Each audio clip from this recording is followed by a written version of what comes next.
السلام عليكم ورحمة الله وبركاته.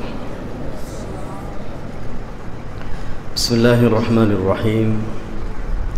والحمد لله رب العالمين، والصلاة والسلام على أشرف الأنبياء والمرسلين نبينا محمد وعلى آله وأصحابه أجمعين. أما بعد، আপনাদের সামনে এই পৃথিবীর এই দুনিয়ার সর্বশ্রেষ্ঠ 10টি দিন নিয়ে আলোচনা করতে চাই।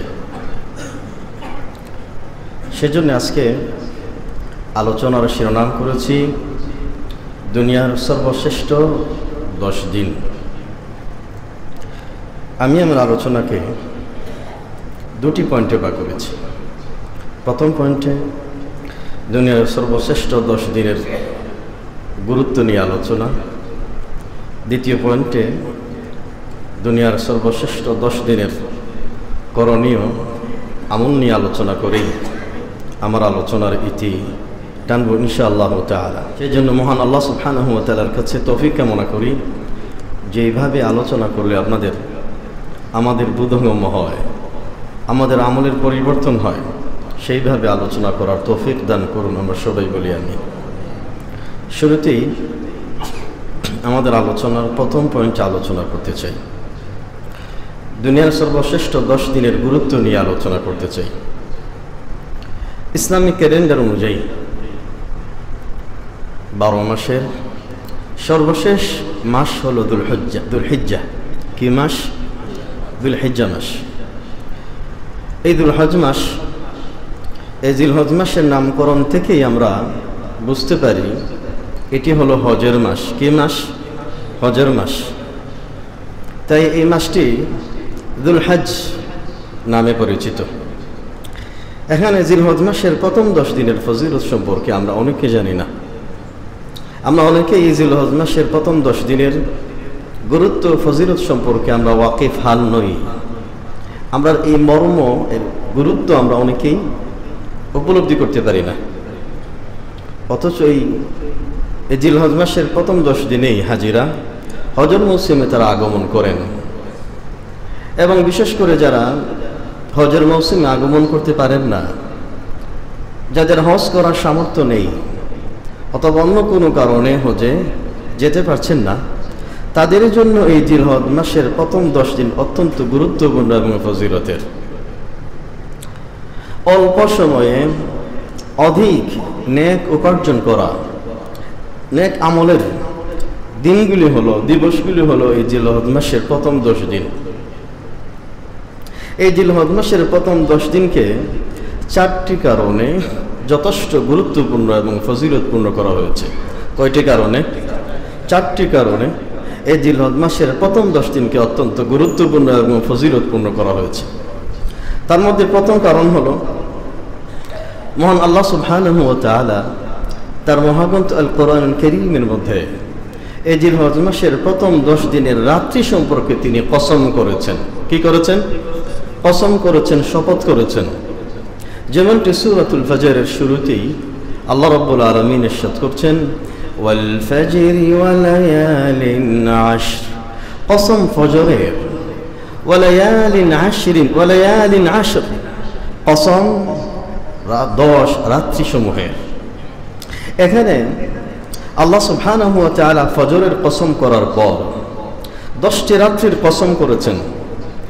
ইমাম ইবনে কাসীর রাহিমাহুল্লাহ তার তাফসীরের মধ্যে ইবনে আব্বাস রাদিয়াল্লাহু আনহুমা থেকে, ইবনে জুবাইর রাদিয়াল্লাহু আনহুমা থেকে এবং তাবিঈ মুজাহিদ রাহমাতুল্লাহি আলাইহিম থেকে ওয়ালায়ালিন আশর, 10 রাত্রির কসম বলতে তারা বুঝিয়েছেন জিলহজ মাসের প্রথম 10 দিনের রাত্রিগুলিকে বুঝিয়েছেন। তারা কি বুঝিয়েছেন? জিলহজ মাসের প্রথম 10 দিনের রাত্রিগুলিকে আল্লাহ রাব্বুল আলামিন কসম করেছেন। এই কসম থেকে, এই আয়াত থেকে আমরা সহজেই বুঝতে পারছি মহান আল্লাহ সুবহানাহু ওয়া তাআলা এই জিলহজ মাসের প্রথম 10 দিনের গুরুত্ব বুঝাতে গিয়ে আল্লাহ রাব্বুল আলামিন তিনি কসম করেছেন। এই জিলহজ মাসের ফজিলত হওয়ার দ্বিতীয় কারণ হলো বছরে যতগুলি পবিত্রতম দিন রয়েছে, বছরে যতগুলি ফজিলতপূর্ণ দিন রয়েছে, তার মাঝে অন্যতম সর্বশ্রেষ্ঠ দিন হলো এই জিলহজ মাসের প্রথম 10 দিন। যেমন এই জিলহজ মাসের অন্যান্য জুমার দিনের চাইতে এই জিলহজ মাসের জুমার দিন মহান আল্লাহর কাছে বেশি প্রিয়। অন্যান্য দিনের শনিবারের চাইতে এই জিলহজ মাসের শনিবারের আমল মহান আল্লাহর কাছে বেশি প্রিয়। অন্যান্য সময়ে সোমবারের দিনের চাইতে জিলহজ মাসের সোমবারের আমল মহান আল্লাহর কাছে বেশি প্রিয়। যে হাদিসটি সহিহুল জামি' বর্ণিত হয়েছে, আব্দুল্লাহ ইবনে জাবির ইবনে আব্দুল্লাহ রাদিয়াল্লাহু আনহুমা তিনি বর্ণনা করছেন, আল্লাহ রাসূল সাল্লাল্লাহু আলাইহি ওয়াসাল্লাম এই 10 দিনের ফজিলত সম্পর্কে বলতে গিয়ে বলেন, আফদালু আইয়ামিদ দুনিয়া আল আশর, আইয়ামুল আশর। রাসূল সাল্লাল্লাহু আলাইহি ওয়াসাল্লাম তিনি বলছেন, আফদালু আইয়ামিদ দুনিয়া, আফদালু আইয়ামিদ দুনিয়া আইয়ামুল আশর। এই দুনিয়ার মধ্যে যত দিন আছে, এই দিনগুলির মধ্যে, দিবসগুলির মধ্যে সর্বোত্তম দিন হলো কোন 10 দিন? জিলহজ মাসের প্রথম 10 দিন। সেই জন্য আল্লাহ রাসূল সাল্লাল্লাহু আলাইহি ওয়াসাল্লাম এই জিলহজ মাসের প্রথম 10 দিনের আমল মহান আল্লাহর কাছে এতই গুরুত্বপূর্ণ, এতই ফজিলতপূর্ণ, এত মহব্বতের, যে হাদিসটি ইমামুল বুখারী রাহিমাহুল্লাহ আব্দুল্লাহ ইবনে আব্বাস রাদিয়াল্লাহু আনহুমা থেকে বর্ণনা করছেন, আল্লাহ রাসূল সাল্লাল্লাহু আলাইহি ওয়াসাল্লাম তিনি বলছেন, মা মিন আইয়ামিন আল আমালুস সালিহু ফীহিন্না আহাব্বু ইলাল্লাহ। অন্য যে কোনো দিনের চাইতে এই 10 দিনের আমল মহান আল্লাহর কাছে সবচেয়ে বেশি প্রিয়। অন্য কোনো দিনে আপনি 5 ওয়াক্ত সালাত পড়ছেন, অন্য দিনের চাইতে 10 দিনে 5 ওয়াক্ত সালাত মহান আল্লাহর কাছে বেশি প্রিয়। অন্যান্য দিনে আপনি কোরআন তেলাওয়াত করছেন, নফল সাদাকা করছেন, নফল সিয়াম পালন করছেন, অন্যান্য দান সদকা করছেন, সহযোগিতা করছেন। অন্যান্য দিনের চাইতে এই 10 দিনের দান সদকা, এই 10 দিনের কোরআন তেলাওয়াত, এই 10 দিনের মানুষদেরকে সহযোগিতা করা মহান আল্লাহর কাছে সবচেয়ে বেশি প্রিয়। সাহাবা কিরাম রাদিয়াল্লাহু আনহুম রাসূলুল্লাহ সাল্লাল্লাহু আলাইহি ওয়াসাল্লামকে প্রশ্ন করেন, ইয়া রাসূলুল্লাহ, হে আল্লাহ রাসূল সাল্লাল্লাহু আলাইহি ওয়াসাল্লাম, ওয়ালাল জিহাদু ফি সাবিলিল্লাহ, এমনকি মহান আল্লাহ রাব্বুল আলামিনের রাস্তায় জিহাদ করার চাইতেও কি এই 10 দিনের আমল মহান আল্লাহর কাছে বেশি প্রিয়? সুবহানাল্লাহ। সাহাবা কিরাম রাদিয়াল্লাহু আনহুম আমলের মধ্যে আল্লাহকে সন্তুষ্টি করার জন্য আমলের মধ্যে সর্বোত্তম আমল হিসাবে তারা কোন আমলটি গণনা করতেন? আল্লাহ রাব্বুল আলামিনের রাস্তায় জিহাদ করা। যে হাদিসটি ইমামুল বুখারী ও মুসলিম রাহমাতুল্লাহি আলাইহিমা বর্ণনা করেছেন, আল্লাহ রাসূল সাল্লাল্লাহু আলাইহি ওয়াসাল্লামকে যখন প্রশ্ন করা হয়েছে, আইয়ুল আমালি আফদাল, হে আল্লাহ রাসূল সাল্লাল্লাহু আলাইহি ওয়াসাল্লাম, আমলের মধ্যে সর্বোত্তম আমল কোনটি ইয়া রাসূলুল্লাহ? তখন আল্লাহ রাসূল সাল্লাল্লাহু আলাইহি ওয়াসাল্লাম বলেছেন, আল ঈমানু বিল্লাহি ওয়া রাসূলিহি, মানে আল্লাহ এবং তার রাসূলের প্রতি ঈমান হলো আমলের মধ্যে সর্বোত্তম আমল। সুম্মা কিলা মাযা, অতঃপর কোন আমলটি? তখন রাসূলুল্লাহ সাল্লাল্লাহু আলাইহি ওয়াসাল্লাম বললেন, আল জিহাদু ফি সাবিলিল্লাহ, আল্লাহর দ্বীনের জন্য, আল্লাহর দ্বীনকে কায়েম করার জন্য, আল্লাহর জমিনে আল্লাহর দ্বীনকে প্রতিষ্ঠিত করার জন্য যারা জিহাদের ময়দানে শরীক হবে, শহীদ হবে, এটা হলো আল্লাহ রাব্বুল আলামিনের কাছে অন্যতম আমলের মধ্যে একটা সর্বোত্তম আমল। সাধারণভাবে সাহাবা কিরাম রাদিয়াল্লাহু আনহুম আল জিহাদু ফি সাবিলিল্লাহ, আল্লাহর দ্বীনের জন্য জিহাদ করাটাকে সর্বোত্তম আমল হিসাবে মনে করতেন। স্বাভাবিকভাবেই রাসূল সাল্লাল্লাহু আলাইহি ওয়াসাল্লাম যখন বলছেন যে অন্য যে কোনো দিনের চাইতে 10 দিনের আমল মহান আল্লাহর কাছে সর্বোত্তম, তখন সাহাবীরা বললেন, ইয়া রাসূলুল্লাহ, হে আল্লাহ রাসূল সাল্লাল্লাহু আলাইহি ওয়াসাল্লাম, আল্লাহ রাব্বুল আলামিনের রাস্তায় জিহাদ করার চাইতেও কি 10 দিনের আমল বেশি গুরুত্বপূর্ণ? রাসূল সাল্লাল্লাহু আলাইহি ওয়াসাল্লাম বললেন, ওয়ালাল জিহাদু ফি সাবিলিল্লাহ, এমনকি আল্লাহর রাস্তায় জিহাদ করার চাইতেও এই 10 দিনের আমল মহান আল্লাহর কাছে বেশি প্রিয়। ইল্লা, তবে রাসূল সাল্লাল্লাহু আলাইহি ওয়াসাল্লাম ইস্তিফনা করছেন। রাসূল সাল্লাল্লাহু আলাইহি ওয়াসাল্লাম ওই সমস্ত ব্যক্তির কথা আলাদা হিসেবে উল্লেখ করছেন, ইল্লা রাজুলান, তবে ওই মুজাহিদ ব্যক্তির কথা আলাদা, খারাজা বিনাফসিহি ওয়া মালিহি সুম্মা লাম ইয়ারজি' মিন যালিকা বিশাইইন, তবে ওই মুজাহিদ ব্যক্তির কথা আলাদা, যে মুজাহিদ ব্যক্তি আল্লাহর দ্বীনের জন্য জিহাদের ময়দানে বের হয়েছে, তার জীবন দিয়েছে, তার সম্পদ বিলীন করে দিয়েছে, ওই ব্যক্তির চাইতে উত্তম হতে পারবে না। তবে একজন ব্যক্তি জিহাদের ময়দানে শরীক হয়েছে, তার জীবন নিয়ে তার সম্পদ নিয়ে গাজী হয়ে বাড়িতে প্রত্যাবর্তন করেছে, ওই মুজাহিদের চাইতে এই 10 দিনের আমল মহান আল্লাহর কাছে বেশি প্রিয়। তাহলে স্বাভাবিকভাবেই আমরা বুঝতে পারছি এই 10 দিনের এই ফজিলতে 10 দিনের আমল মহান আল্লাহর কাছে কত প্রিয়। আপনাদের মনে মনে একটা প্রশ্ন আসতে পারে, তাহলে কি রমাদান মাসের শেষ দশকের চাইতে মহান আল্লাহর কাছে এই 10 দিনের আমল কি বেশি প্রিয়? এই ক্ষেত্রে ইবনে কাইয়িম রাহিমাহুল্লাহ তার প্রসিদ্ধ কিতাব যাদুল মাআদের মধ্যে এই বিষয়টির তিনি একটি সুন্দর ব্যাখ্যা দিয়েছেন। তিনি বলছেন, রাত হিসাবে কি হিসাবে? রাত হিসাবে রমজানের শেষ দশক জিলহজ মাসের দিনের চাইতে বেশি উত্তম। কেননা রমজানের শেষের দশকে শেষের রাত্রিগুলিতে কি রয়েছে? লাইলাতুল কদর রয়েছে, ভাগ্য রজনী রয়েছে। এই জন্য রাত হিসাবে দিনের চাইতে রাত হিসাবে রমজানের শেষের দশক উত্তম। কিন্তু দিবস হিসাবে দিন হিসাবে অন্যান্য যে কোনো বছরের দিনের চাইতে কোন 10 দিন উত্তম? জিলহজ মাসের প্রথম 10 দিন। তিনি তার কিতাব যাদুল মাআদের মধ্যে এই বিষয়টি এভাবেই তিনি সমাধান দিয়েছেন। জিলহজ মাসের প্রথম 10 দিনের গুরুত্ব এবং মর্যাদা হওয়ার কারণ হিসাবে তৃতীয় কারণ হচ্ছে, এই জিলহজ মাসের প্রথম 10 দিনে রয়েছে আরাফার দিন। কি দিন? ইয়াউম আরাফা। কি দিন? আরাফার দিন। আরাফার দিন তো সেই দিন যেই দিনে মহান আল্লাহ রাব্বুল আলামিন তার দিন এবং নিয়ামতকে পরিপূর্ণ করেছেন।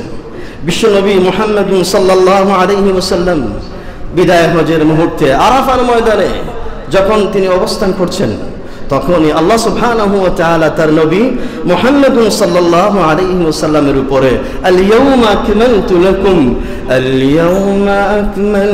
লাকুম দীনাকুম ওয়া আতমামতু আলাইকুম নি'মাতি ওয়া রাদিতু লাকুমুল ইসলাম দীনা। আল্লাহ সুবহানাহু ওয়া তাআলা সূরাতুল মাঈদার আল্লাহ রাব্বুল আলামিন যে তার দ্বীনকে পরিপূর্ণ করেছেন, আল্লাহ রাব্বুল আলামিন যে তার নিয়ামতকে পরিপূর্ণতা দান করেছেন, এইরকম একটি আয়াত অবতীর্ণ করেছিলেন কোন দিন? আরাফার দিনে। আল্লাহ রাব্বুল আলামিন বলছেন, আল-ইয়াউমা আকমালতু লাকুম দীনাকুম, আমি তোমাদের জন্য তোমাদের দ্বীনকে, দ্বীন ইসলামকে মনোনীত করেছি। ওয়া আতমামতু আলাইকুম নি'মাতি, এবং আমার সব নিয়ামত সমূহ তোমাদের উপর আমি পরিপূর্ণতা দান করেছি। ওয়া রাদিতু লাকুমুল ইসলাম দীনা, এবং জীবন ব্যবস্থা হিসাবে দ্বীন হিসাবে তোমাদের জন্য মনোনীত করেছি, সেই দ্বীনের নাম হলো ইসলাম। তাহলে এই যে আয়াত আল্লাহ রাব্বুল আলামিন তার দ্বীনকে পরিপূর্ণ করেছেন, এই দিনটি ছিল কোন দিন? আরাফার দিন। ইমামুল বুখারী ও মুসলিম রাহমাতুল্লাহি আলাইহিমা এই প্রসঙ্গে একটি হাদিস বর্ণনা করেছেন। একজন ইহুদি এসে আমিরুল মুমিনিন উমর ইবনে খাত্তাব রাদিয়াল্লাহু আনহুর কাছে এসে বললেন, ইয়া আমিরুল মুমিনিন, আপনাদের উপরে, মুসলমানদের উপরে এমন একটি আয়াত অবতীর্ণ হয়েছে, এই আয়াত যদি আমাদের ইহুদিদের উপরে নাজিল হতো তাহলে আমরা ওই দিনটাকে ঈদ হিসাবে উৎসব পালন করতাম। উমর ইবনে খাত্তাব রাদিয়াল্লাহু আনহু ইহুদিকে প্রশ্ন করলেন, কোন আয়াত? তখন ইহুদি বলল, আল-ইয়াউমা আকমালতু লাকুম দীনাকুম ওয়া আতমামতু আলাইকুম নি'মাতি ওয়া রাদিতু লাকুমুল ইসলাম দীনা। উমর ইবনে খাত্তাব রাদিয়াল্লাহু আনহু তিনি বললেন, ও হে ইহুদি, এই আয়াত যেই দিনে, যেই স্থানে, যেই দিনে অবতীর্ণ হয়েছে, সেই দিন আমি উমর ইবনে খাত্তাব রাদিয়াল্লাহু আনহু নবী মুহাম্মদ সাল্লাল্লাহু আলাইহি ওয়াসাল্লামের সাথে বিদায় হজ্জে ছিলাম। সেটা ছিল জুমাবার দিন, আর সেটা ছিল আরাফার দিন। তাহলে এই দিন, এই 10 দিন, জিলহজ মাসের 10 দিন গুরুত্বপূর্ণ এবং ফজিলতপূর্ণ হওয়ার অন্যতম কারণ হচ্ছে এই দিনটা কোন দিন? এই 10 দিনে কোন দিনটা আছে?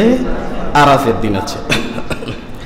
এই জিলহজ মাসের 10 দিনের ফজিলতপূর্ণ হওয়ার চতুর্থ কারণ হলো, এই প্রথম 10 দিনে ইয়াউমুন নাহর, কুরবানির দিন। হাদিসে রাসূলুল্লাহ সাল্লাল্লাহু আলাইহি ওয়াসাল্লাম এই দিনটাকে বড় দিন বলা হয়েছে। কি বলা হয়েছে? হজের বড় দিন বলা হয়েছে। যে হাদিসটি ইমাম আবু দাউদ রাহিমাহুল্লাহ তার সুনানের মধ্যে উল্লেখ করেছেন। আল্লাহ রাসূল সাল্লাল্লাহু আলাইহি ওয়াসাল্লাম যখন শয়তানকে পাথর নিক্ষেপ করার পর দুটি শয়তানের মাঝখানে দাঁড়িয়ে জামারাতের মধ্যে, হজের মৌসুমে জামারাতের মধ্যে দাঁড়িয়ে রাসূলুল্লাহ সাল্লাল্লাহু আলাইহি ওয়াসাল্লাম উপস্থিত সাহাবা کرام রাদিয়াল্লাহু আনহুমদেরকে প্রশ্ন করেছিলেন, আইয়ু ইয়াউমিন হাযা, ও আমার সাহাবীরা এটা কোন দিন? তখন সাহাবা کرام রাদিয়াল্লাহু আনহুম বলেছিলেন, হাযা ইয়াউমুন নাহরি ইয়া রাসূলুল্লাহ, হে আল্লাহর রাসূল সাল্লাল্লাহু আলাইহি ওয়াসাল্লাম, এটা তো কুরবানির দিন, এটা তো জবাহ করার দিন, এটা কোন নহর করার দিন। রাসূল সাল্লাল্লাহু আলাইহি ওয়াসাল্লাম বললেন, হাযা ইয়াউমুল হজ্জিল আকবার, এটা হলো কুরবানির বড় দিন, এটা হলো কুরবানির বড় দিন। সুতরাং এই জিলহজ মাসের প্রথম 10 দিনকে আল্লাহ রাব্বুল আলামিন কয়টি কারণে মর্যাদাপূর্ণ ফজিলতপূর্ণ করেছেন? 4টি কারণে। কয়টি কারণে?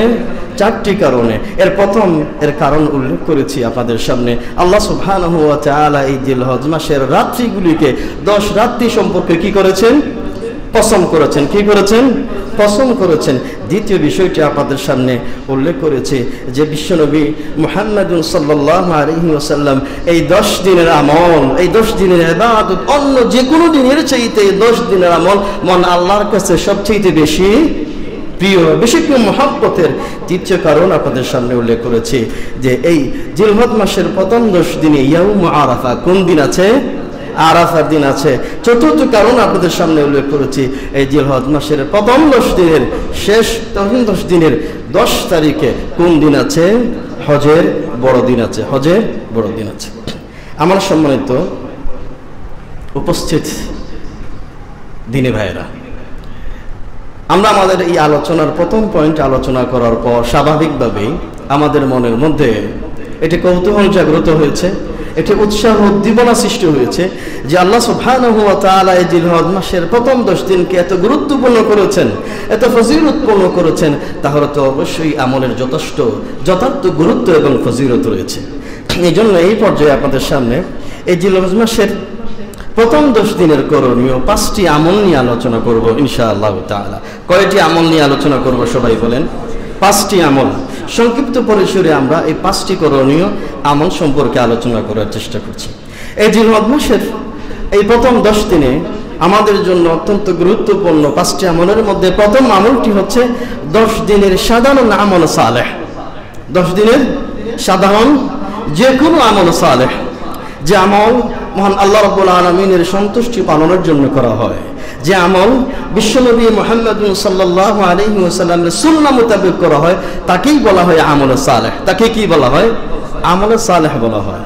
এই জন্য এই 10 দিনে অন্যান্য দিনে যেইভাবে আমরা কোরআন তেলাওয়াত করেছি, তওবা করেছি, ইস্তিগফার করেছি, আমরা যেন এই 10 দিনে অন্যান্য দিনের চাইতে আরো অধিক হারে বেশি বেশি তওবা ইস্তিগফার করি, কোরআন তেলাওয়াত করি, নফল সিয়াম আমরা পালন করি, মানুষদেরকে সহযোগিতা করি, এতিম মিসকিনদের লালন পালন করি, বিধবাদের সহযোগিতা করি, সমাজ কল্যাণমূলক যত কাজ আছে এই সমস্ত কাজের জন্য আমরা কম্পিটিশন, আমরা প্রতিযোগিতা শুরু করি। কোরআন কারীমের মধ্যে আল্লাহ সুবহানাহু ওয়া তাআলা আল্লাহ রাব্বুল আলামিন গোটা বিশ্বের মুমিন বান্দাদেরকে, ইমানদার বান্দাদেরকে বারবার উৎসাহ উদ্দীপনা সৃষ্টি করে বলছেন, ওয়াসাবিকু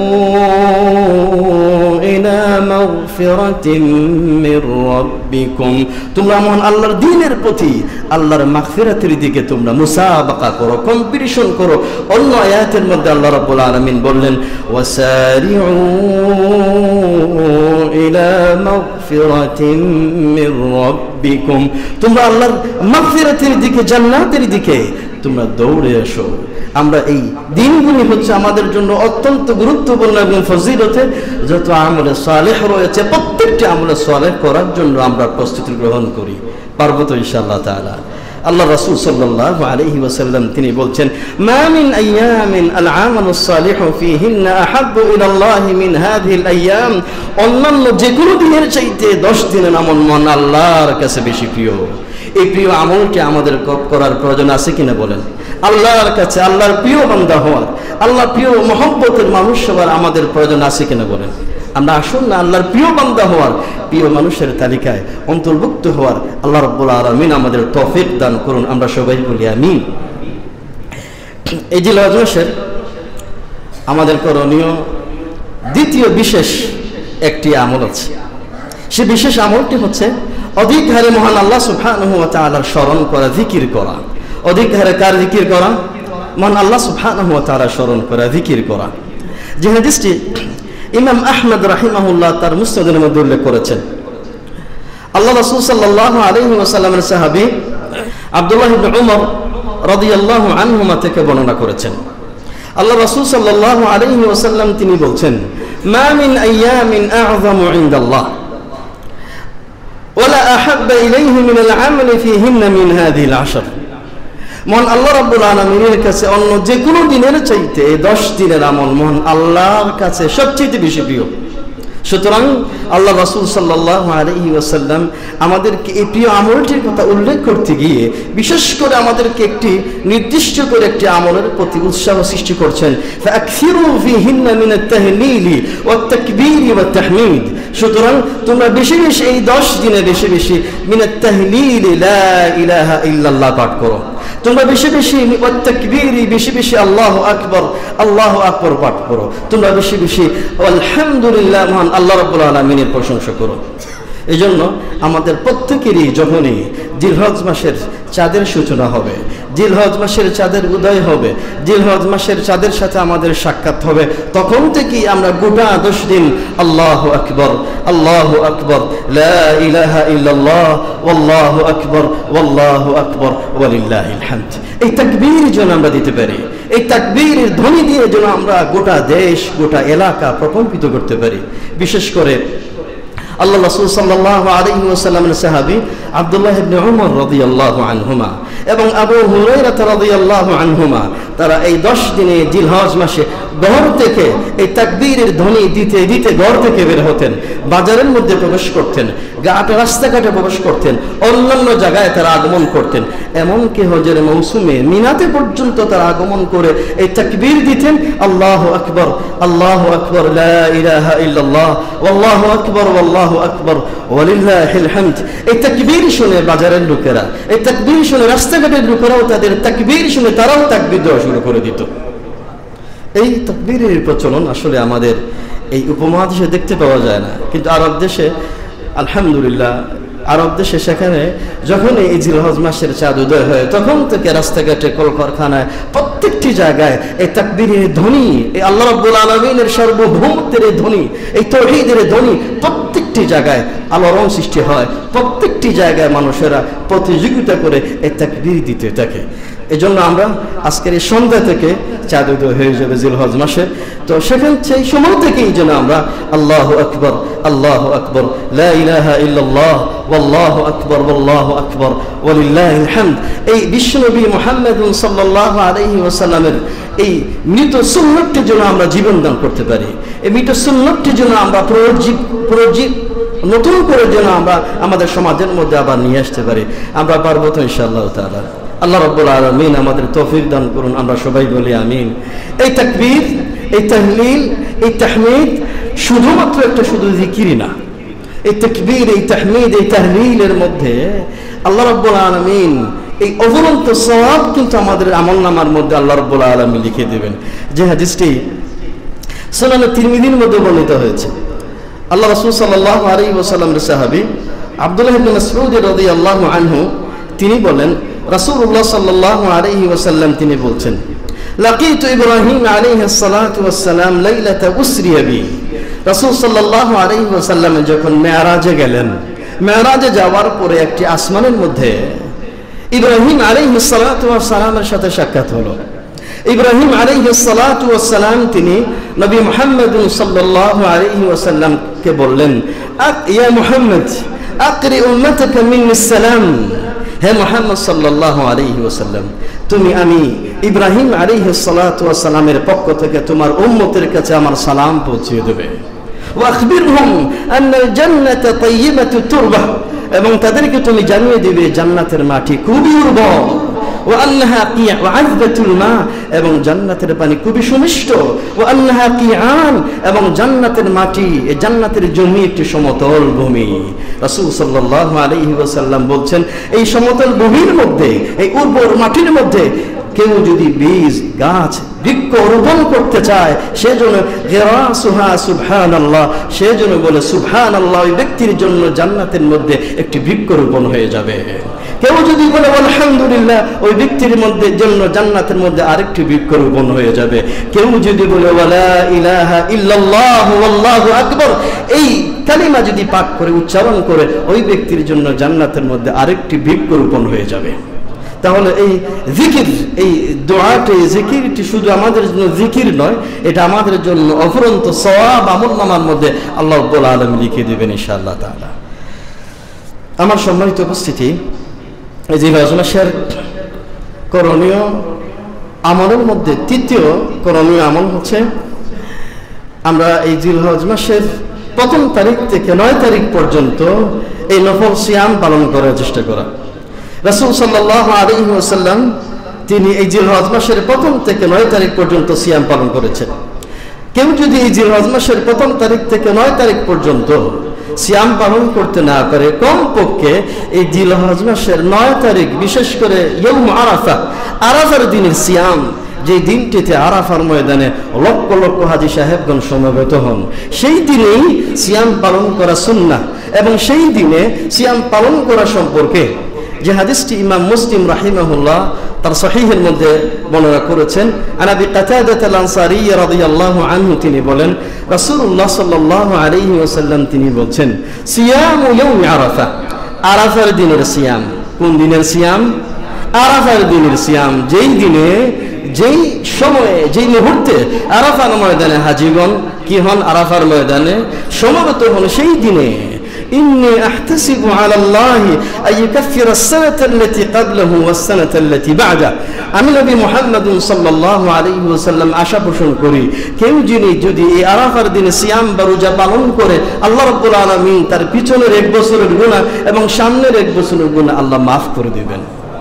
তবে এই গুনাহটা সগীরা গুনাহ মাফ হবে, কবিরা গুনাহর জন্য কি করতে হবে?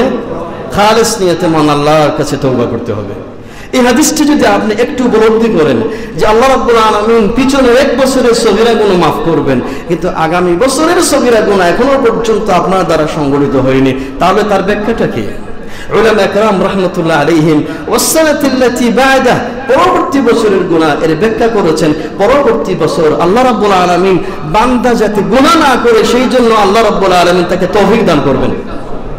আসুন আমরা এই দিনটাকে আমরা সিয়ামের মাধ্যমে এই দিনগুলিকে অতিবাহিত করার আমরা চেষ্টা করি, কারণ অন্যান্য দিনে সোমবারের রোজা, বৃহস্পতিবারের রোজার চাইতে, ফজিলতের চাইতে এই 10 দিনের সোম এবং বৃহস্পতিবারের রোজা মহান আল্লাহর কাছে বেশি প্রিয়। তাহলে আমরা আসুন না এই দিনে বেশি বেশি এই সিয়াম পালন করার চেষ্টা করি। 4 নম্বরে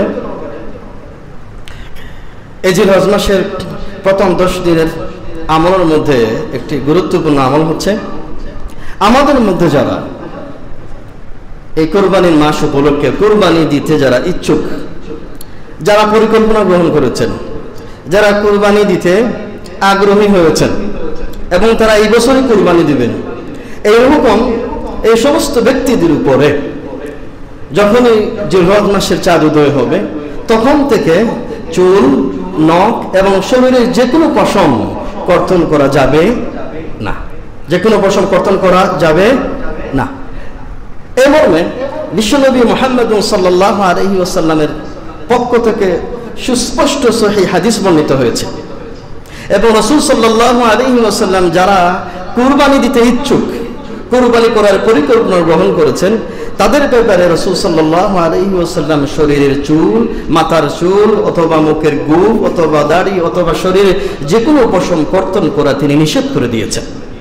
যে হাদিসটি ইমাম আহমদ এবং ইমাম মুসলিম রাহমাতুল্লাহি আলাইহিমা তার সহিহের মধ্যে উল্লেখ করেছেন, উম্মু সালামা রাদিয়াল্লাহু আনহা তিনি হাদিসটি বর্ণনা করেছেন। আল্লাহ রাসূল সাল্লাল্লাহু আলাইহি ওয়াসাল্লাম তিনি বলছেন, ইযা দাখালাল আশর, যখনই তোমাদের মধ্যে জিলহজ মাসের প্রথম 10 দিন আগমন করবে, অর্থাৎ জিলহজ মাসের চাঁদের কি হবে? সূচনা হবে। তো জিলহজ মাসের চাঁদের সূচনা হয় কোন সময় থেকে? মাগরিবের সূর্য যখন অস্ত হয়ে যায় তখনই জিলহজ মাসের চাঁদ, আজকেই চাঁদ উদয় হয়ে যাবে। কারণ ইতিমধ্যেই সৌদি আরবে গতকালকে চাঁদ উদয় হয়ে গিয়েছে।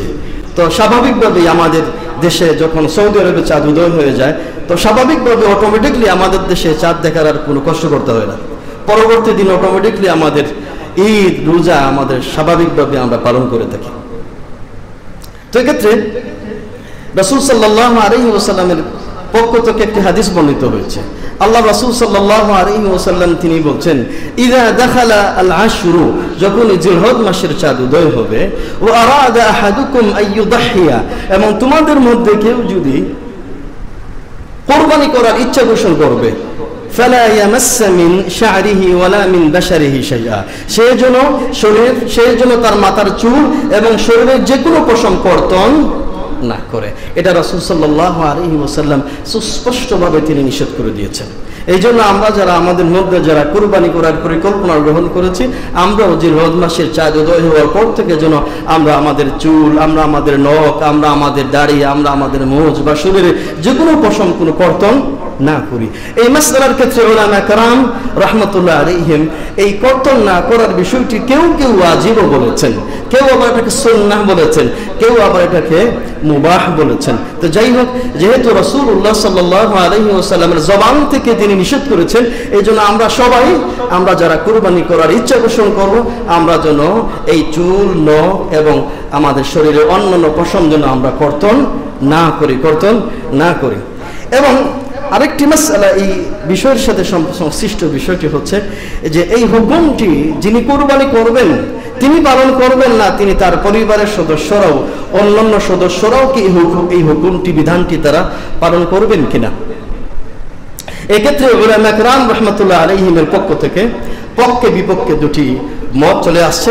কেউ বলেছেন যে কুরবানি করবে শুধুমাত্র কি করবেন, চুল, নখ বা অন্যান্য পশম তিনি কর্তন করবেন না। আবার উলামা کرامদের মধ্যে অন্যান্য উলামা کرام বলেছেন পরিবারের সদস্যরাও যিনি কুরবানি করবেন তার সাথে পরিবারের সদস্যরাও এই কাজটা তারা করবেন না। তবে রাসূলুল্লাহ সাল্লাল্লাহু আলাইহি ওয়াসাল্লামের হাদিসটি থেকে যে বিষয়টি প্রমাণিত হয়, যে ব্যক্তি শুধুমাত্র নিজে কুরবানি করার ইচ্ছা পোষণ করবেন, তার পরিবারের সদস্য না, আপনি নিজে কুরবানি করার ইচ্ছা পোষণ করেছেন, শুধুমাত্র এই মাসআলাটি আপনার জন্য প্রযোজ্য, আপনার পরিবারের জন্য এই বিষয়টি কি নয়, প্রযোজ্য নয়। এক্ষেত্রে উলামা বর্তমান সময়ের শেখ আব্দুল আজিজ বিন বাজ রাহিমাহুল্লাহ তার ফাতাওয়া আল ইসলামিয়া গ্রন্থের মধ্যে তিনি বলেছেন যে এই বিষয়টি শুধুমাত্র যিনি কুরবানি করবেন, কুরবানিদাতার জন্য, তার পরিবারের সদস্যর জন্য এই বিষয়টি প্রযোজ্য নয়। শেখ আল্লামা ইবনে উসাইমিন রাহিমাহুল্লাহ তার মাজমুউল ফাতাওয়ার মধ্যে এই বিষয়টি এইভাবে উল্লেখ করেছেন, শুধুমাত্র যিনি কুরবানি করবেন, আপনার জন্য চোখ, নখ এবং শরীরের যে কোনো পশম কর্তন করা যাবে না, কিন্তু অন্যান্য পরিবারের সদস্যরা যাদের পক্ষ থেকে কুরবানি করা হচ্ছে তাদের জন্য এই মাসআলাটি, বিষয়টি প্রযোজ্য নয়। আমার সম্মানিত উপস্থিতি, আমার আলোচনার পঞ্চম করণীয় এই পর্যায়ে আপনাদের সামনে উল্লেখ করতে চাই। এই 10 দিনের করণীয়ের মধ্যে, আমলের মধ্যে অত্যন্ত গুরুত্বপূর্ণ এবং ফজিলতপূর্ণ পঞ্চম করণীয় হচ্ছে এই 10 দিনের, বিশেষ করে 10 তারিখে মহান আল্লাহ সুবহানাহু ওয়া তাআলার নৈকট্য অর্জনের জন্য কোরবানি করা। কি করা? কোরবানি করা। এই কোরবানি এই 10 দিনের, বিশেষ করে ঈদের দিনের সবচেয়ে বড় আমল, সবচেয়ে বড় গুরুত্বপূর্ণ একটি, ইসলামের গুরুত্বপূর্ণ একটি শিআর, একটি নিদর্শন। মানে আল্লাহ সুবহানাহু ওয়া তাআলার সন্তুষ্টি অর্জন করার জন্য গোটা বিশ্বের মুসলমানেরা তারা পশু কুরবানি করে রক্ত প্রবাহিত করে। বিশ্বনবী মুহাম্মদ সাল্লাল্লাহু আলাইহি ওয়াসাল্লাম এই কোরবানির বিষয়টি গোটা বিশ্বের মুসলমানদের মধ্যে কোনো ইখতিলাফ নাই। সকল উলামা کرام, সকল মুহাক্কিকিন এই কোরবানি যে ইসলামের গুরুত্বপূর্ণ একটি শরীয়তের বিধান, গুরুত্বপূর্ণ একটি শিআর, একটি নিদর্শন, সকল উলামা کرام রাহমাতুল্লাহ আলাইহিম এই বিষয়ে ঐকমত্য পোষণ করেছেন। যে হাদিসটি ইমাম তিরমিজি রাহিমাহুল্লাহ তার সুনানের মধ্যে উল্লেখ করেছেন, আব্দুল্লাহ ইবনে উমর রাদিয়াল্লাহু আনহুমা তিনি বলেন, আকামা রাসূলুল্লাহ সাল্লাল্লাহু আলাইহি ওয়াসাল্লাম বিল মদিনাতি 10 সিনিন ইউদাহি। রাসূলুল্লাহ সাল্লাল্লাহু আলাইহি ওয়াসাল্লাম 10টি বছর মদিনাতুল মুনাওয়ারায় অবস্থান করেছিলেন, অতিবাহিত করেছিলেন। 10টি বছরে তিনি কোরবানি দিয়েছিলেন। তাহলে এই হাদিসটি থেকে প্রমাণিত হয় যে কোরবানি করা রাসূলুল্লাহ সাল্লাল্লাহু আলাইহি ওয়াসাল্লাম জীবনের একটি মুহূর্তের জন্য তিনি কোনো বছরই তিনি পরিত্যাগ করেননি। তবে এই ক্ষেত্রে উলামা کرام রাহমাতুল্লাহ আলাইহিম কোরবানি করার বিষয়টি, এই বিধানের বিষয়টি নিয়ে উলামা কেরাম রাহমাতুল্লাহ আলাইহিম কিছু ইখতিলাফ করেছেন। কোন কোন উলামা কেরাম বলেছেন এই কুরবানি করাটা সুন্নাহ, আবার কোন কোন উলামা কেরাম রাহমাতুল্লাহ আলাইহিম বলেছেন এই কুরবানি করাটা ওয়াজিব। এই দুটি পক্ষের উভয়ের এই মতামতকে সামনে রেখে আল্লামা মুহাম্মদ সালেহ ইবনে উসাইমিন রাহিমাহুল্লাহ তার মাজমু আল ফাতাওয়ার মধ্যে এই বিষয়টির সুন্দর একটি সমাধান দিয়েছেন।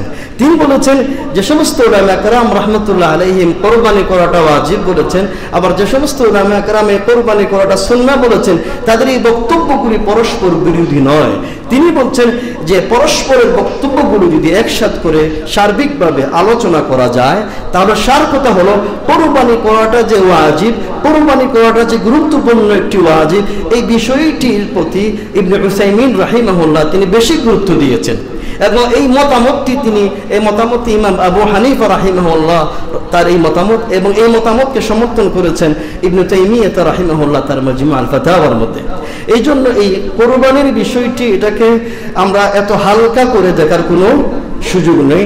আমাদের মধ্যে যারা সামর্থ্যবান, যার যে সামর্থ্য আছে, আমরা অবশ্যই এই বিশ্বনবী মুহাম্মাদুন সাল্লাল্লাহু আলাইহি ওয়াসাল্লামের রেখে যাওয়া এই কুরবানির বিষয়টি মহান আল্লাহ সুবহানাহু ওয়া তাআলার পক্ষ থেকে এই নির্দেশনাটি আমরা অবশ্যই, যাদের সামর্থ্য আছে, আমরা অবশ্যই ইসলামের এই গুরুত্বপূর্ণ বিধানটি, ঐতিহাসিক বিষয়টি যেন আমরা আমাদের পক্ষ থেকে আমরা যথাসময়ে আমরা আদায় করতে পারি। আল্লাহ রাব্বুল আলামিন আমাদের তৌফিক দান করুন। আমরা সবাই বলি আমিন।